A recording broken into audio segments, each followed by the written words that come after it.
تو وہ ایگزیکیوٹ کر دی جاتی ہے، مطلب اس نے اپنا شیئر کسی کے نام کر دیا تو وہ اسے ایگزیکیوٹ کر دیا جائے گا. اور ول کے علاوہ اگر ول نہیں کی اور اس کے علاوہ، یا ول کی تھی، ول کا حصہ آپ نے دے دیا، اور اس کے علاوہ جو آپ کے پاس ریمیننگ اسٹیٹ رہ جاتی ہے پھر اس کو ہائرس کے اندر جو ہے وہ ڈسٹریبیوٹ کیا جاتا ہے. تو اب اس کے شیئرز کیسے ہوتے ہیں، یہاں سے ایم سی کیو بنتے ہیں. دیکھیں بیوی جو ہے اس کا ویسے تو 1/8واں حصہ ہے. اگر بچے ہیں تو بیوی کا پھر آپ کے پاس 1/8واں حصہ ہے. اور اگر آپ کے پاس کوئی بچہ نہیں ہے، یعنی کہ بندہ تھا، شادی ہوئی اس کی لیکن اس کی کوئی اولاد نہیں تھی اور وہ مر گیا، تو بیوی کو پھر 1/4 حصہ یعنی زیادہ حصہ ملے گا. اگر بچے ہیں تو پھر 1/8واں. اسی طرح ایک ہسبینڈ ہے، اس کا کیا حصہ بن سکتا ہے کہ اگر بیوی مر جائے تو اس کو اور بچے چھوڑ جائے تو 1/4 حصہ ہوتا ہے ہسبینڈ کا. لیکن اگر بچے جو ہیں وہ نہ ہوں اور صرف پیچھے شوہر اکیلا رہ جائے تو اس کا 1/2 حصہ ہوتا ہے. اسی طرح ماں ہے تو ماں کے لیے آپ کے پاس ماں کا کتنا حصہ بنتا ہے، تو وہ 1/6 حصہ بنتا ہے جب بچے ایگزسٹ کرتے ہیں. اور باپ کا بھی سیم 1/6 حصہ بنتا ہے جب اس کے بچے ایگزسٹ کرتے ہوں. مثال کے طور پر یعنی کہ آپ یوں سمجھ لیں کہ آپ کی شادی ہوئی، مان لیں اللہ نہ کرے ایسا ہو کبھی، لیکن فرض کر لیں کہ آپ کی شادی ہوتی ہے اور خدا نہ خواستہ آپ کو کچھ ہو جاتا ہے، تو اگر تو آپ کے بچے ہیں تو اس وقت آپ کے جو والدہ یا والد کا حصہ بنے گا وہ 1/6 بنے گا. ٹھیک ہے. قصاص، اس کو یہ ایک ٹرم اسلام کے اندر استعمال ہوتی ہے، اس کا مطلب ہوتا ہے ریٹیلیشن. اب یہ کیا ہے جی، قصاص کیا ہوتا ہے؟ ریٹیلیٹ کا مطلب ہوتا ہے واپس پلٹ کر جواب دینا. تو قصاص میں دیکھیں، قصاص اسلامی قانون میں جرم کے بدلے جرم کو ویسے ہی مجرم کو جو ہے ویسے ہی سزا دینا ہے جیسا اس نے جرم کیا ہے. اس کو ہم قصاص کہتے ہیں. جیسا کہ عام الفاظ میں ہم کہتے ہیں جان کے بدلے جان اور زخم کے بدلے ویسا ہی زخم. So life for life, I for I, tooth for tooth, آنکھ کے بدلے آنکھ اور دانت کے بدلے دانت. تو یہ قصاص ہوتا ہے.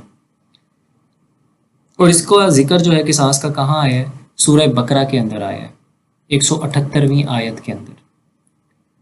دوسرا اس کے علاوہ جو آپ سے یہاں سے ایم سی کیو پوچھتا ہے، یہ کہاں پہ اپلائی ہوتا ہے قصاص؟ جب انٹینشنل مرڈر کیا جائے، یعنی کہ سوچ سمجھ کر کسی کو قتل کیا جائے، یا پھر کوئی باڈیلی انجری کیسز ہوں، یعنی کہ جان بوجھ کر آپ نے کسی کو سوچ سمجھ کر آپ نے تکلیف دی ہو، تو اس وقت قصاص جو ہے وہ لاگو ہوتا ہے. اور وکٹمز کے ہائر جو ہیں وہ قصاص ڈیمانڈ بھی کر سکتے ہیں، اس کے علاوہ دیت بھی ایکسیپٹ کر سکتے ہیں، یا پھر معاف کی بھی کر سکتے ہیں. اب یہ دیت کیا ہوتی ہے، یا دیت اس کو بولتے ہیں. یہ جو دیت یا دیت ہم جسے بولتے ہیں، یہ قتل یا جسمانی نقصان کی صورت میں متاثرہ شخص یا اس کے ورثاء کو ادا کیے جانے والا مالی معاوضہ جو ہوتا ہے اس کو ہم دیت کہتے ہیں. ٹھیک ہے. آپ قصاص نہیں ادا کرنا چاہتے، مطلب اس جرم کے بدلے جرم، یعنی آپ نے کسی کی آنکھ ضائع کر دی اور آپ نہیں چاہتے کہ آپ کی آنکھ بھی ضائع ہو، تو آپ اس کو کہتے ہو کہ جی میں آپ کو دیت دینے کے لیے تیار ہوں. تو آپ کچھ پیسے یا معاوضہ جو بنتا ہے اس کے اکارڈنگ وہ دے کر آپ اپنا جو ہے وہ اپنی آنکھ بچا سکتے ہیں. آگے دیکھتے ہیں جی، دیت بلڈ منی کو کہتے ہیں ہم اس کو. تو یہ آپ کے پاس فائنینشیل کمپنسیشن ہوتی ہے جو وکٹم کو دی جاتی ہے، یعنی کہ جو حادثے کا شکار ہوا ہے، یا پھر اس کے ہائرز کو دی جاتی ہے، یعنی وارثین کو دی جاتی ہے. یہ قصاص کا الٹرنیٹیو ہوتا ہے، یہ بات ہم پہلے ہی پڑھ چکے ہیں. اور اس کے ساتھ ساتھ ٹریڈیشنلی جو ہے یہ آپ کے پاس اسلامک لا کے مطابق ہے، یہ خود سے نہیں ایجاد ہوئی، اسلامک لا کہتا ہے یہ آپ کو. اور اگر ہائرز اس کے چاہتے ہیں کہ وہ دیت ایکسیپٹ کر لیں بجائے اس کے کہ وہ بدلہ لیں تو وہ ایسا کر سکتے ہیں. اس کے بعد آتی ہے جی تعزیر. تعزیر کیا ہے؟ ڈسکریمنیشنری پنشمنٹ. تعزیر کہتے ہیں جی ایسی سزا جو اسلامی شریعت میں مقرر نہ ہو بلکہ جرم کی نوعیت کے مطابق قاضی یا عدالت مقرر کر دے، تعزیر کہلاتی ہے. ٹھیک ہے.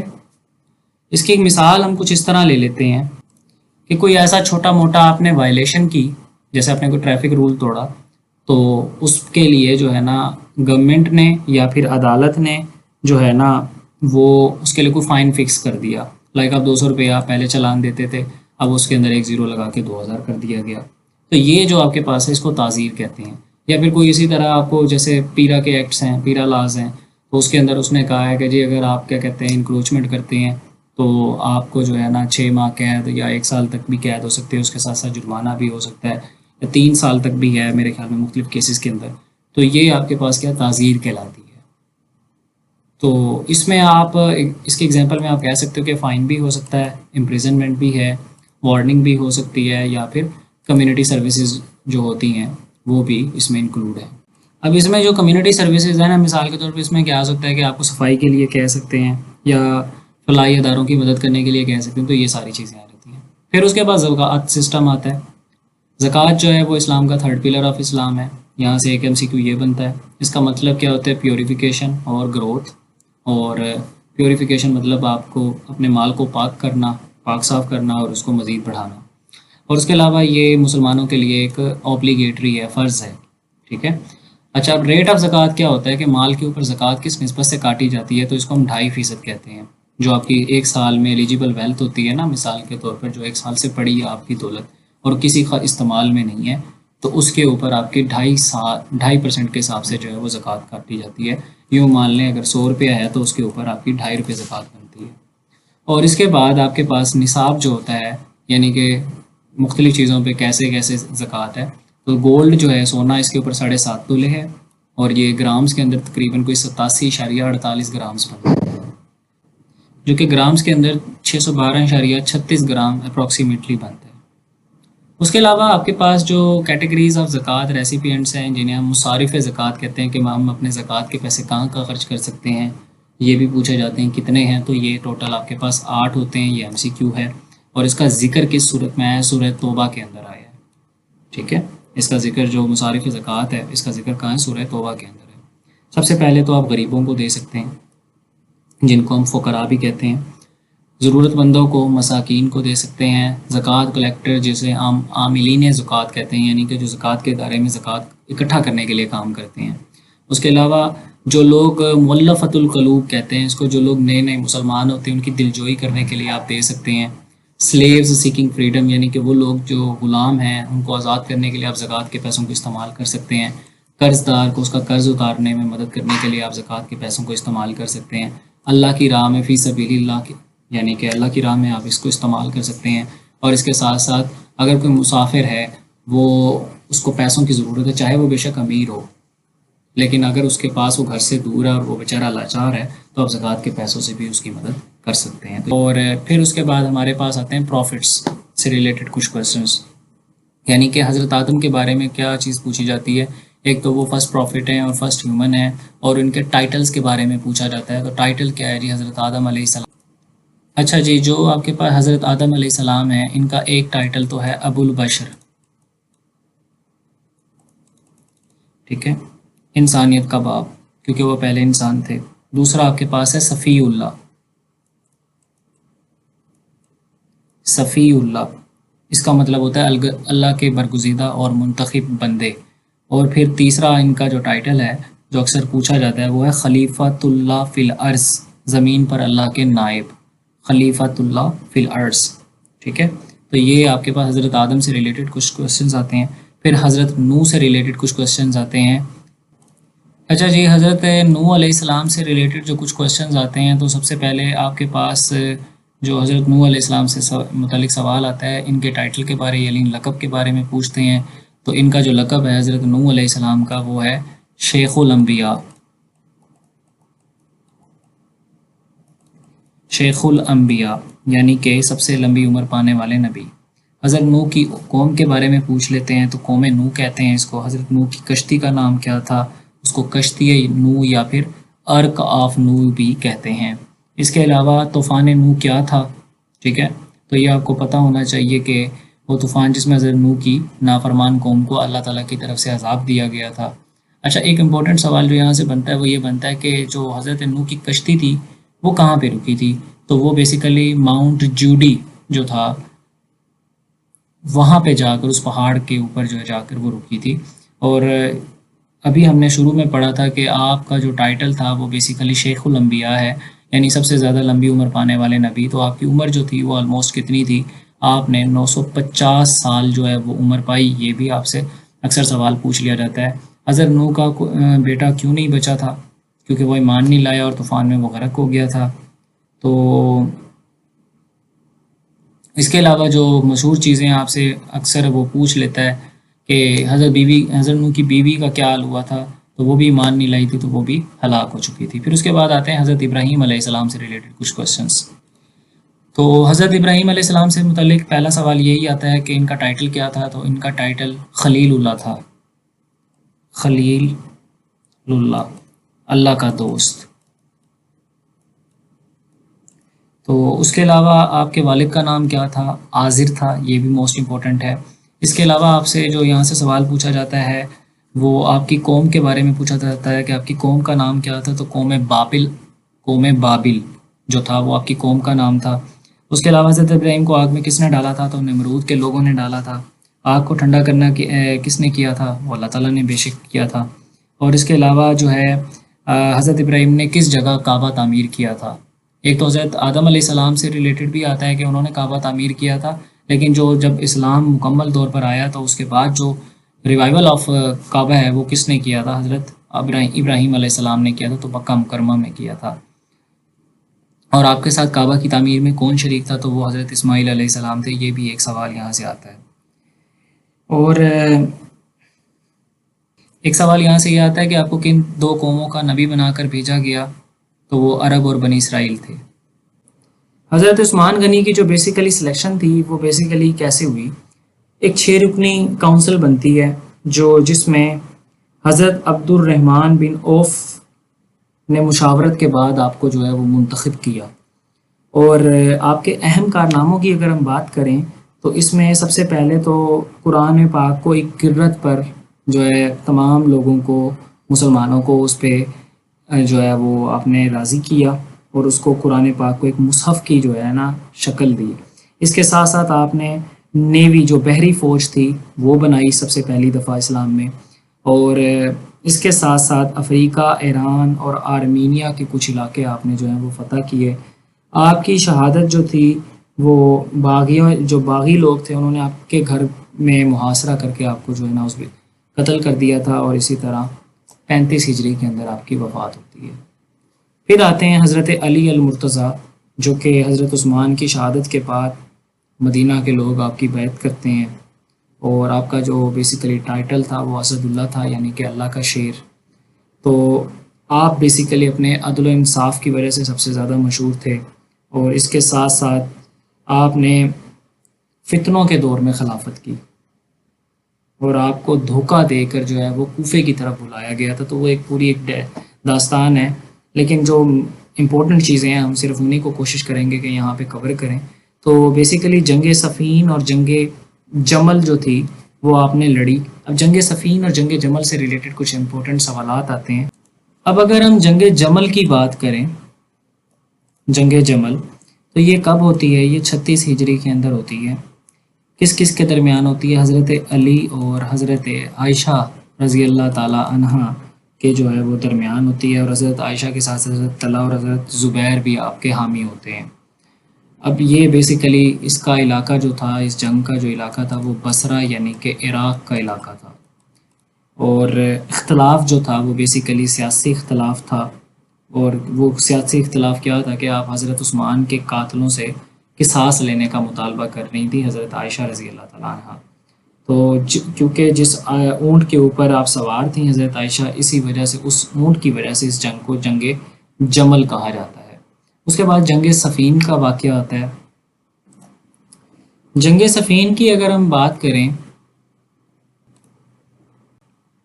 علی اور حضرت امیر معاویہ کے درمیان لڑی گئی، اور اس میں جو مین مسئلہ تھا وہ بیسیکلی حضرت عثمان کے قاتلوں سے قصاص کا مسئلہ تھا، اور اس کے علاوہ جو سیاسی اتھارٹی تھی اس کے اوپر اختلاف کی وجہ سے جو ہے جنگ صفین 37 ہجری کے اندر جو ہے وہ لڑی جاتی ہے، اور شام اور عراق کا جو بارڈر ایریا ہے وہاں پہ صفین ایک علاقہ ہے، تو اس جگہ پہ یہ جنگ لڑی جاتی ہے۔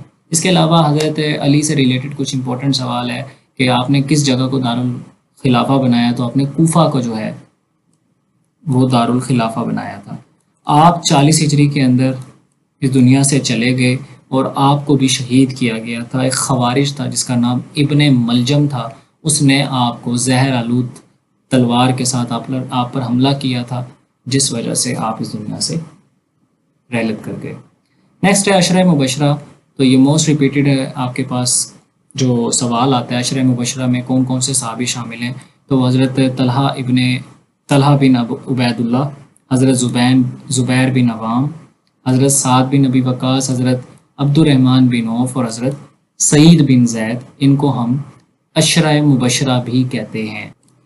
عشرہ مبشرہ کی جو صحابہ کی تعداد ہے وہ ٹوٹل 10 ہے۔ یہ وہ لوگ ہیں جن کو اللہ تعالیٰ کے نبی نے جنت کی جو ہے وہ نوید سنائی تھی، خوشخبری دی تھی کہ آپ وہ خوش نصیب لوگ ہیں جو پکے ٹھکے جو ہیں جنت میں جائیں گے۔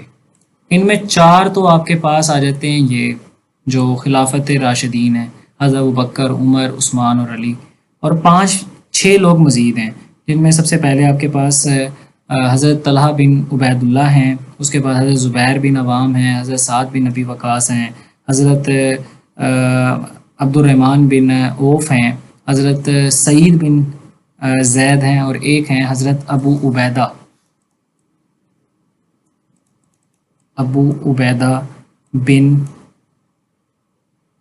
جراح۔ یہ وہ 10 خوش نصیب لوگ ہیں جن کو اللہ کے نبی نے جنت کی خوشخبری سنائی۔ پھر کچھ فیمس صحابہ ہیں جیسا کہ حضرت بلال ہیں، ان کو فرسٹ مؤذن آف اسلام کہا جاتا ہے۔ پھر حضرت سلمان فارسی ہیں جنہوں نے جو جنگ خندق تھی اس میں خندق کھودنے کا جو ہے وہ مشورہ دیا تھا۔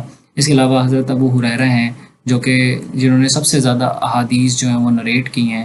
یہاں سے ان سے ایک اور امپورٹنٹ سوال پوچھا جاتا ہے کہ کتنی احادیث آپ نے بیان کی ہیں، تو وہ ہیں 5374 احادیث جو ہیں وہ حضرت ابو ہریرہ نے بیان کی ہیں یا ان سے مروی کی جاتی ہیں۔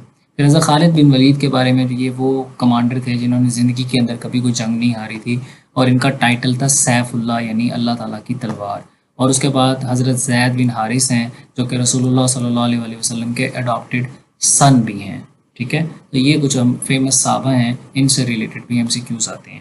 پھر ام المومنین ہیں جن میں آپ کے پاس حضرت خدیجہ رضی اللہ تعالیٰ عنہ آتی ہیں جو کہ first wife of the prophet ہیں، حضرت عائشہ ہیں جن کو ہم گریٹسٹ فیمیل اسکالر آف حدیث بھی کہتے ہیں، اور اس کے ساتھ ساتھ حضرت حفصہ ہیں جو کہ کسٹوڈین آف قرآن مینوسکرپٹ، یعنی کہ جو قرآن کا نسخہ تھا اس کی کسٹوڈین بھی رہی ہیں، جو مصحف کی شکل تھی۔ جب حضرت عمر رضی اللہ تعالیٰ عنہ اس دنیا سے کوچ کر گئے تو انہوں نے اپنا وہ جو مصحف تھا وہ حضرت حفصہ کو ہی حوالے کیا تھا۔ اس کے بعد حضرت سلمہ ہیں جو کہ اپنی وزڈم کی وجہ سے جانی جاتی ہیں۔ رسول اللہ صلی اللہ علیہ وسلم کی جو زوجہ تھیں یا ہماری مائیں جو ہیں وہ ٹوٹل ان کی تعداد وہ 11 ہیں۔ اس میں آپ کے پاس حضرت خدیجہ، حضرت عائشہ، حضرت حفصہ، حضرت سلمہ، حضرت زینب بنت خزیمہ، حضرت زینب بنت جاحش، حضرت جویریہ، حضرت حبیبہ، حضرت صفیہ، حضرت میمونہ اور حضرت سودا جو تھیں وہ شامل ہیں۔ تو یہ آپ کو نام بھی یاد ہونے چاہیے ترتیب وائز 11 کے۔ اس کے ساتھ ساتھ کیونکہ وہ یہاں سے اکثر پوچھ رہے تھے کہ 5ویں زوجہ کا یا امہات المومنین کا نام کیا تھا۔ پھر مسلم واریئرز اور کمانڈر کے بارے میں کچھ سوالات آتے ہیں، جیسے محمد بن قاسم کے بارے میں جو کہ سندھ کے فاتح بھی تھے، اور یہیں سے آپ کی جو بیسیکلی پری پارٹیشن ہسٹری ہے وہ یہیں سے سٹارٹ ہوتی ہے۔ 712 میں انہوں نے سندھ کو جو ہے وہ فتح کیا تھا، اور یہ بیسیکلی آپ کے پاس یہ حجاج بن یوسف کا جو تھا وہ بھتیجا تھا، اور حجاج بن یوسف جو تھا وہ اپنے ٹائم کے اندر جو تھا وہ گورنر تھا۔ حجاج جو تھا وہ عراق کا گورنر تھا۔ تو یہ کچھ امپورٹنٹ یہاں ان سے ریلیٹڈ ہیں۔ پھر طارق بن زیاد کے بارے میں پوچھا جاتا ہے، تو یہ اسپین کے فاتح تھے، اور اس کے علاوہ صلاح الدین ایوبی جو تھے اس نے یروشلم کو ری کیپچر کیا تھا۔ محمود غزنی تھا، اس نے 17 حملے کیے تھے، اور 17ویں حملے کے اندر سومناتھ کا جو ٹیمپل تھا وہ لگ بھگ میرے خیال میں کوئی 1025 بنتا ہے شاید، اس وقت اس نے جو ہے اس سومناتھ ٹیمپل کو گرایا تھا۔ اور محمد غوری تھا جس نے پرتھوی راج چوہان کو جو ہے وہ شکست دی تھی۔ تو یہ کچھ مسلم واریئرز کے بارے میں پوچھا جاتا ہے۔ پھر آپ کے پاس جو ہیں وہ مسلم اسکالرز آ جاتے ہیں، ان سے ریلیٹڈ پوچھا جاتا ہے۔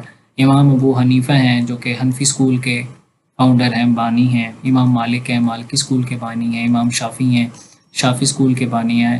احمد ابن حنبل ہیں تو یہ حنبلی اسکول کے بانی ہیں۔ اس کے علاوہ بخاری ہے، صحیح البخاری کے کمپائلر ہیں امام بخاری۔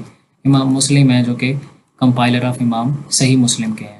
اب یہ جو بیسیکلی آپ کے پاس صحاح ستہ کے بارے میں نے آپ کو کہا تھا کہ میں آپ کو سیاہ ستہ بتاؤں گا تو یہ 6 کتابیں ہیں جو حدیث کی مستند ترین کتابیں مانی جاتی ہیں. تو سب سے پہلے انہی کو ہم دیکھ لیتے ہیں. سیاہ ستہ کے اندر جو آپ کے پاس حدیث کی کتابیں آتی ہیں وہ آپ کے پاس پہلی ہے صحیح بخاری جس کے کمپائلر امام بخاری ہیں. صحیح مسلم ہے جن کے کمپائلر جو ہیں وہ آپ کے پاس امام مسلم ہیں. سنن ابو داود ہے. جامع الترمذی ہے. اور اس کے علاوہ سنن نسائی ہے اور سنن ابن ماجہ ہے. یہ 6 کتابیں ہیں جن کو ہم سیاہ ستہ کہتے ہیں اور یہ حدیث کی مستند ترین کتابیں ہیں. تو ان کو آپ کو یاد ہونا لازمی ہے. اس کے بعد نیکسٹ دیکھتے ہیں مسلم سائنٹسٹ کے بارے میں. تو محمد ابن موسیٰ الخوارزمی ان کو فادر آف الجبرا کہا جاتا ہے.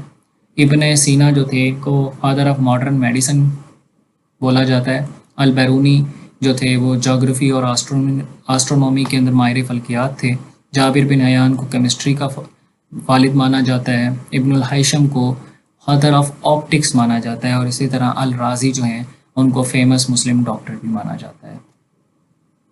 الرازی کا پورا نام اکثر یہاں سے پوچھا جاتا ہے تو ان کا پورا نام ابو بکر محمد ابن زکریہ الرازی ہے. ٹھیک ہے.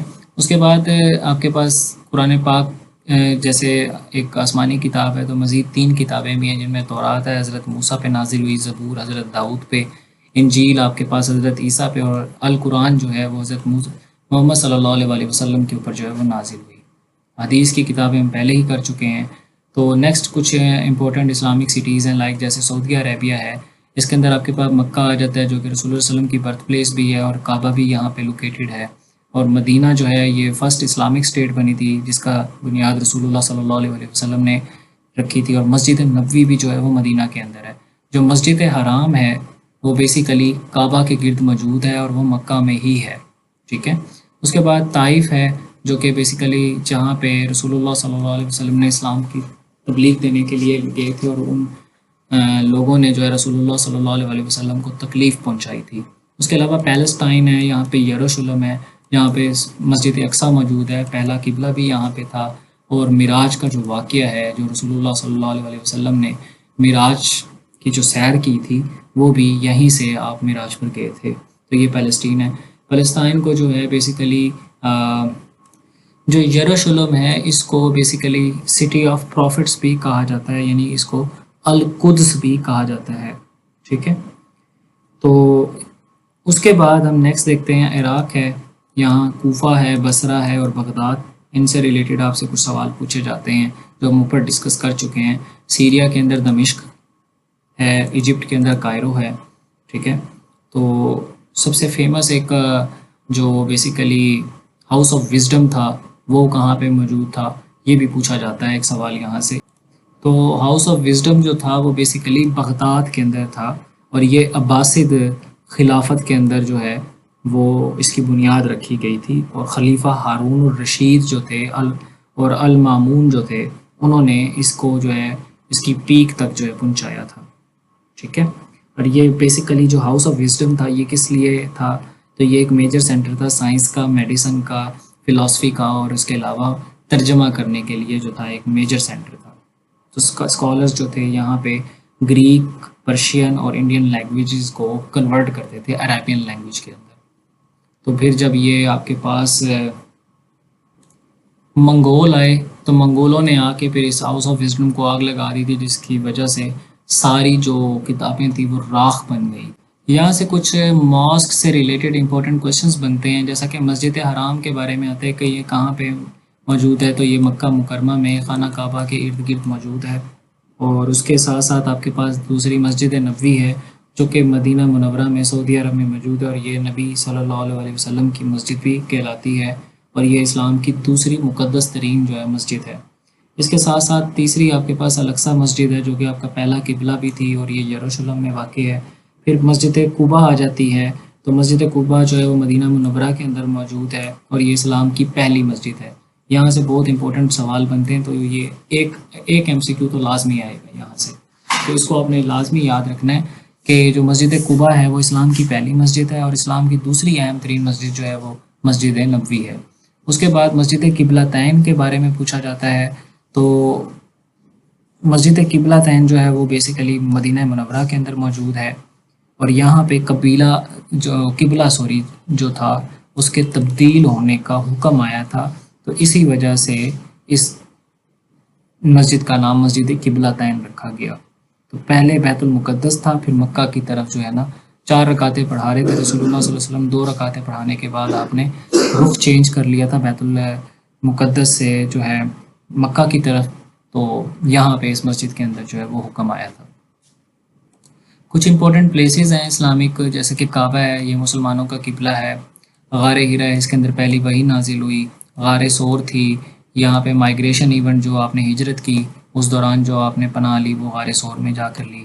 اور اسی طرح ماؤنٹ عرفات ہے، یہاں پہ عرفات کا جو میدان ہے، ٹھیک ہے، وہاں پہ حج کے جو ریچولز ہوتے ہیں، روایات ہوتی ہیں، وہ وہاں پہ کی جاتی ہیں۔ اور مینا ہے، یہاں پہ جمرات جو شیطان ہے اس کو کنکر پتھر مارے جاتے ہیں۔ اسی طرح مزدلفہ ہے جو جہاں پہ آپ حج سٹے کرتے ہو۔ اب یہاں سے ایک ایم سی کیو بنتا ہے کہ کون سی ایسی جگہ ہے جہاں اگر آپ نہ سٹے کرو تو آپ کا حج نہیں ہوتا۔ تو اس کو بیسیکلی وہ جو آپ کے پاس ایک امپورٹنٹ ہے اس کو کہتے ہیں وقوف عرفات۔ تو جو شخص وقوف عرفات نہیں کرتا اس کا حج جو ہے وہ قبول نہیں ہوتا۔ یہ موسٹ امپورٹنٹ ایم سی کیو ہے، یہ لاسٹ ٹائم بھی ریپیٹ ہوا تھا۔ تو کچھ ایم سی کیوز دیکھتے ہیں یہاں سے۔ پریکٹیکل سینٹر آف یونٹی جو ہے ان اسلام، وہ کیا ہے؟ مسجد ہے۔ اس کے علاوہ جمیلہ الازہر جو لوکیٹڈ ہے کہاں پہ ہے؟ کائرو کے اندر ہے۔ اس کے ساتھ ساتھ آپ کے پاس بیفور اسلام فرائیڈے کو ہم کیا کہتے تھے؟ یوم العروبہ۔ اسلام سے پہلے جمعے کے دن کو یوم العروبہ کہا جاتا تھا، اور اب اسلام کے بعد اس کو یوم الجمعہ کہا جاتا ہے۔ الازہر ماسک جو کائرو کے اندر موجود ہے وہ کب بنی؟ 972 اے ڈی کے اندر بنی۔ گرینڈ ماسک آف دمشق جو ہے وہ کہاں پہ لوکیٹڈ ہے؟ وہ سیریا کے اندر لوکیٹڈ ہے۔ حضرت موسیٰ جو تھے انہوں نے کس کی بیٹی سے شادی کی؟ تو وہ حضرت شعیب علیہ السلام کی بیٹی سے شادی کی۔ اور اس کے علاوہ یہ ہم پہلے ہی دیکھ چکے ہیں کہ الازہر یونیورسٹی کائرو ایجپٹ کے اندر ہے۔ مسجد نبوی جو تھی وہ فرسٹ مسلم یونیورسٹی تھی، جو جہاں پہ فرسٹ مسلم یونیورسٹی جو تھی وہ اسٹیبلش کی گئی تھی۔ اس کے علاوہ جمعیت الاشرافیہ جو ہے وہ کہاں پہ لوکیٹڈ ہے؟ وہ ایک مدرسہ ہے الجمعیت الاشرافیہ، یہ انڈیا کے اندر لوکیٹڈ ہے۔ اس کے علاوہ بیسٹ اسلامک یونیورسٹی جو ہے وہ الازہر یونیورسٹی ایجپٹ کے اندر موجود ہے۔ اور لٹرلی میننگ آف جو مسجد ہے وہ ہے سجدہ کا۔ دارالعلوم دیوبند جو ہے وہ بھی انڈیا کے اندر لوکیٹڈ ہے۔ یہ دارالعلوم دیوبند جو تھا اس سے ریلیٹڈ کچھ ایم سی کیو آتے ہیں، جیسا کہ یہ 1866 میں بنا، اور اتر پردیش دیوبند جگہ ہے وہاں پہ یہ موجود ہے۔ اور اس کے ساتھ ساتھ جو اس کے بانی ہیں ان کا نام ہے مولانا محمد قاسم ننوتوی اور مولانا رشید احمد گنگوئی، یہ 2 اس کے بانی تھے۔ تو اس سے ریلیٹڈ کچھ امپورٹنٹ ایم سی کیو جو ہیں وہ یہ آتے ہیں۔ نیکسٹ آپ کے پاس ہے فرسٹ ناظم آف ندوۃ العلماء in 1893 واس محمد علی منگیری جو تھے وہ ندوۃ العلماء کے پہلے ناظم تھے۔ صحیح بخاری جو تھی اس کے آتھر کا نام امام محمد بن اسماعیل البخاری، یعنی جنہیں ہم امام بخاری کہتے ہیں، ان کا پورا نام تھا امام محمد بن اسماعیل البخاری۔ یہ بھی اکثر آپ سے سوال پوچھ لیا جاتا ہے کہ امام بخاری کا اصل نام کیا تھا۔ ان کی برتھ ڈیٹ پوچھ لی جاتی ہے، 194 ہے، اور ڈیتھ ڈیٹ ان کی 256 AH آتی ہے۔ اسی طرح صحیح البخاری ان کتاب انہوں نے لکھی۔ صحیح مسلم کا اصل جو آتھر تھے ان کا نام امام مسلم بن حجاج تھا۔ 204 سے لے کر 261 جو ہے وہ ان کی برتھ اور ڈیتھ ڈیٹ بنتی ہے، اور انہوں نے صحیح مسلم جو ہے وہ کتاب لکھی۔ سنن ابن ابو داؤد، تو امام ابو داؤد سلیمان بن اشہات جو ہیں وہ ان کا نام ہے اس کتاب کے آتھر کا۔ یہ 202 میں پیدا ہوئے اور 275 میں انہوں نے وفات پائی۔ سنن ابو داؤد جو ہے وہ انہوں نے کتاب لکھی۔ پھر جامع ترمذی ہے جس کے جو آتھر ہیں وہ امام محمد بن عصت ترمذی ہیں، ٹھیک ہے، وہ 209 میں پیدا ہوتے ہیں اور 289 میں وفات پاتے ہیں، اور اس کے ساتھ ساتھ جامع ترمذی انہوں نے کتاب لکھی۔ سنن نسائی ہے، امام احمد بن سہو شعیب النسائی جو تھے، امام احمد بن شعیب النسائی، انہوں نے یہ کتاب لکھی اور 215 میں پیدا ہوئے، 303 میں انہوں نے وفات پائی۔ سنن النسائی ان کی کتاب کا نام ہے۔ سنن ابن ماجہ ہے، تو امام محمد بن یزید ابن ماجہ جو تھے انہوں نے یہ کتاب لکھی سنن ابن ماجہ، اور 209 میں پیدا ہوئے، 273 میں انہوں نے وفات پائی، اور یہ بھی حدیث کی مستند ترین چھٹی کتاب ہے۔ پھر کچھ سوال آتے ہیں اسپین کی کنکویسٹ سے ریلیٹڈ. تو مسلمانوں نے اسپین کو 711 میں فتح کیا. کس نے فتح کیا تھا؟ تو طارق بن زیاد نے کیا تھا. اور مسلمان انٹر ہوئے تھے اسپین میں کہاں سے؟ جبرالٹر یعنی کہ جبل الطارق پہاڑ جو تھا وہاں سے، اس راستے سے اسپین کی طرف داخل ہوئے تھے. اسپین جو ہے وہ مسلم رول میں اس کو کیا کہا جاتا تھا؟ الاندلس کہا جاتا تھا. اور طارق بن زیاد جو تھے انہوں نے اپنی کشتیاں جلا دی تھیں. انہوں نے کہا تھا کہ اب واپسی کا، جب اس کو فتح کرنے گئے تو انہوں نے کہا کہ اب واپسی کا تو کوئی سوال ہی پیدا نہیں ہوتا. اور اس کے علاوہ موسیٰ بن نصیر جو تھے وہ گورنر تھے نارتھ افریقہ کے، جنہوں نے اس کانکویسٹ میں ان کو سپورٹ کیا تھا. تو یہ کچھ امپورٹنٹ سوال ہیں جو اسپین کی فتح سے ریلیٹڈ پوچھے جاتے ہیں. پھر کچھ ایونٹس ہیں ارلیئر پروفٹس کے، جیسے کہ حضرت نوح تھے، انہوں نے کشتی نوح بنائی تھی. حضرت ابراہیم تھے جن کو اللہ تعالیٰ ان کو آگ میں پھینک دیا گیا تھا، پھر اللہ تعالیٰ نے ان کے لیے آگ کو ٹھنڈا کر دیا تھا اور 40 دن تک آپ کو آگ میں رکھا گیا تھا. پھر اس کے بعد حضرت اسماعیل تھے جو بیسیکلی جنہوں نے ہیلپ کی تھی حضرت ابراہیم علیہ السلام کو کعبہ بنانے میں بھی، اور آپ ہی تھے حضرت اسماعیل جن کو حضرت ابراہیم علیہ السلام اللہ کی راہ میں قربان کرنے کے لیے تیار ہو گئے تھے. حضرت موسیٰ علیہ السلام ہیں، وہ بیسیکلی انہوں نے اللہ کے حکم سے سمندر کو 2 حصوں میں بانٹ دیا تھا. یہ ایک امپورٹنٹ واقعہ ہے. اور اس کے علاوہ حضرت یونس جو تھے ان کو مچھلی نے نگل لیا تھا، تو یہ مچھلی کے پیٹ میں رہے تھے.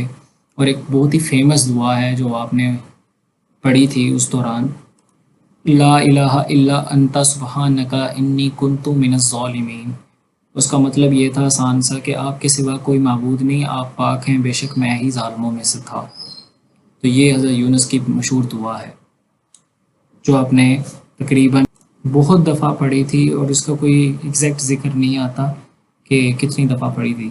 اس کے بعد آتے ہیں حضرت سلیمان علیہ السلام جو ہیں، ان کو اللہ تعالیٰ نے جانوروں اور جنوں سے بات چیت کرنا اور ان کے اوپر کنٹرول دیا تھا، اس نعمت سے نوازا تھا. حضرت عیسیٰ جو تھے وہ وداؤٹ فادر پیدا ہوئے تھے، معجزاتی پیدائش تھی آپ کی، اور آپ کو بہت سارے جو معجزے تھے وہ دیے گئے تھے.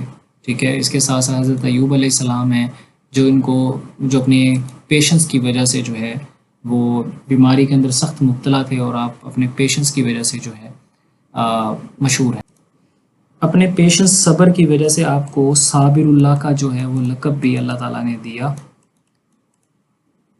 اور آپ نے جو ہے 7 سے مختلف روایات کے اندر آتا ہے کہ 7 سے لے کر 18 سال تک جو ہے وہ آپ نے بیماری اور آزمائش میں مبتلا رہے، جس میں آپ کو جسمانی بیماری بھی تھی اور مال و دولت کا نقصان بھی ہوا، اولاد کا صدمہ بھی برداشت کرنا پڑا.